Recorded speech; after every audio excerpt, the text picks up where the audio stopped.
오늘 오후 1시 10분 서울대병원 응급실로 옮겨졌는데 45분쯤 사망했습니다. 향년 89세입니다. 장례식장은 서울대병원에 차려질 예정입니다. 1932년 대구에서 태어난 노 씨는 육군사관학교 졸업 후 군인의 길을 걸었습니다.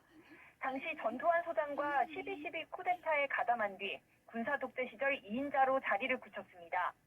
그러다 4.13 호원 조치에 맞선 국민적 저항인 6.10 민주항쟁에 떠밀려 대통령 직선제를 수용했는데요. 바로 6.29 선언입니다. 직선제가 부활한 87년 대선, 김대중, 김영삼 두 야당 후보 분열에 힘입어 당선됐고 이후 지난 1988년부터 93년까지 대한민국 13대 대통령을 지냈습니다. 보통 사람 노태우 믿어주세요란 말도 바로 이때 나왔습니다. 노 씨는 6공화국을 이끌면서 88 서울올림픽 개최와 남북한 유엔 동시 가입, 북한 외교에 성과를 냈습니다. 하지만 여소야대 전국을 극복하기 위해 김영삼, 김종필 두 야당 총재와 함께 3당 합당이라는 정치적 무리수를 두기도 했습니다. 퇴임 이후 전두환 씨와 함께 군사반란을 주도했던 내란죄로 징역 17년을 선고받고 복역하다가 사면으로 풀려나기도 했습니다. 이후에는 병마가 찾아오면서 대외 활동을 극도로 자제해왔습니다. 지난 2002년 전립선암 수술을 받고 몇 차례 합병증으로 병원을 오가는 등 건강이 악화했습니다. 비자금으로 설립한 회사 소유권을 놓고 동생과 조카를 상대로 법정 다툼을 벌이기도 했습니다. 보통 사람을 외쳤던 노태우 씨는 퇴임 뒤 권력의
이번 7월 7일 청와대에서 제6공화국의 통일을 외교정책 기조로 밝히는 6개항의 신족사전과 통일 번영을 위한 대통령 특별선언을 발표했을 때 정치인 경제인 언론인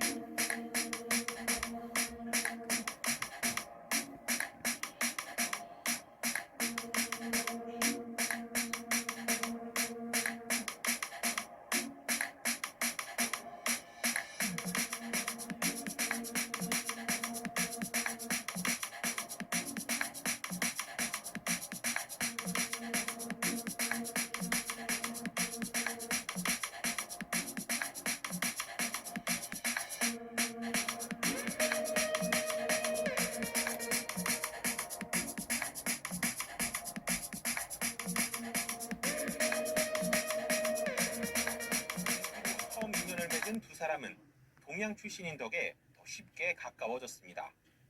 노 전 대통령이 대위 시절 결혼식을 할 때 전 전 대통령이 사회를 봐줄 정도로 두 사람은 돈독했습니다. 노 전 대통령은 육군 참모총장 수석 부관의 시작으로 보안사령관 등 전 전 대통령이 거쳐간 자리를 이어받았습니다. 12.12 쿠데타 당시 자신의 구사단 병력을 이용해 신군부의 권력 장악에 도움을 준 노 전 대통령은 전 전 대통령의 권유로 정권에 합류합니다. 국정 최고 책임자의 신임 속에 내무부 장관, 민정당 대표위원 등을 지내며 2인자로 자리매김했습니다. 87년에는 전 전 대통령의 추천으로 민정당 대선 후보로 지명돼 대통령에 당선됐습니다. 그러나 노 전 대통령 취임 후 오공청산 바람이 불며 두 사람 사이의 관계도 삐걱댔습니다. 자신을 구속하라는 여론이 거세지자 조용한 곳에 가 있으라는 노 전 대통령의 권유를 받아들인 전 전 대통령은 백담사로 향했습니다.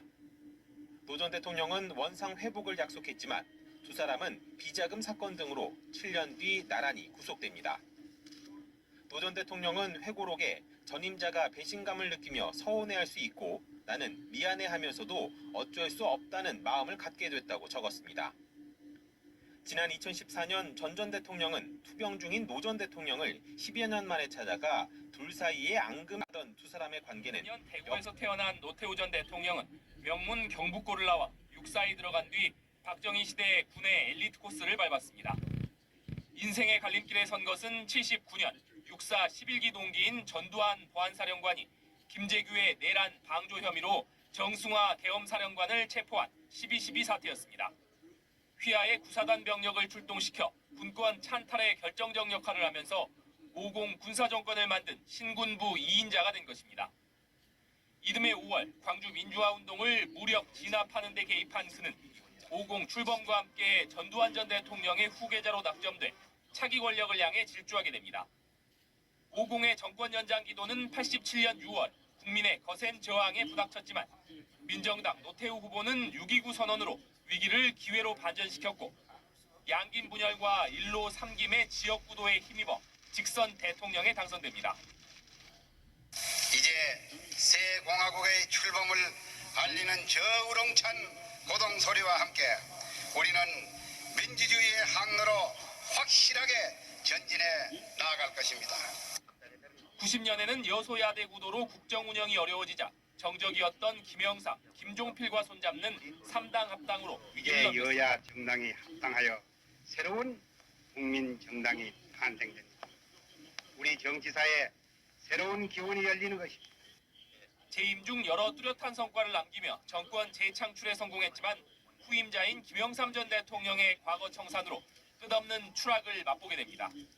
국민 여러분들께 정말 송구합니다.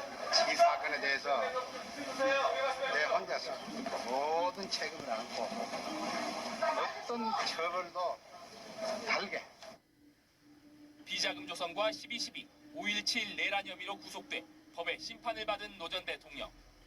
이후 역사의 죄인으로 살면서 암과 싸우며 힘든 말년을 보내야 했습니다. 연합뉴스 TV 가족들이 장례 준비를 진행하는 것으로 알려졌습니다. 노 전 대통령은 2002년 전립선암 수술을 받고 건강이 악화된 뒤 사실상 연희동 자택에서 칩거 생활을 해왔습니다. 2008년엔 손해의 크기가 점점 줄어드는 희귀병인 손해 위축증 진단을 받아 투병 생활을 해왔고 수차례 폐렴 증세로 입원과 퇴원을 반복해왔습니다. 최근엔 병세가 악화돼 서울대병원에 입원해 집중 치료를 받아왔습니다. 노 전 대통령은 1979년 전두환 전 대통령과 12.12 군사반란을 주도했습니다. 1987년 6월 항쟁 직후엔 6.29 선언을 발표해 대통령 직선제를 받아들였고 그해 12월 보통 사람이라는 선거 슬로건으로 제13대 대통령 선거에 출마해 당선됐습니다. 6월 항쟁 이후 직선제로 선출된 최초의 대통령입니다. 대통령 퇴임 뒤인 1995년엔 내란 혐의로 전두환 전 대통령과 함께 구속 기소돼 1997년 대법원에서 징역 17년을 선고받은 뒤 같은 해 12월 사면됐습니다. 지금까지 정치부에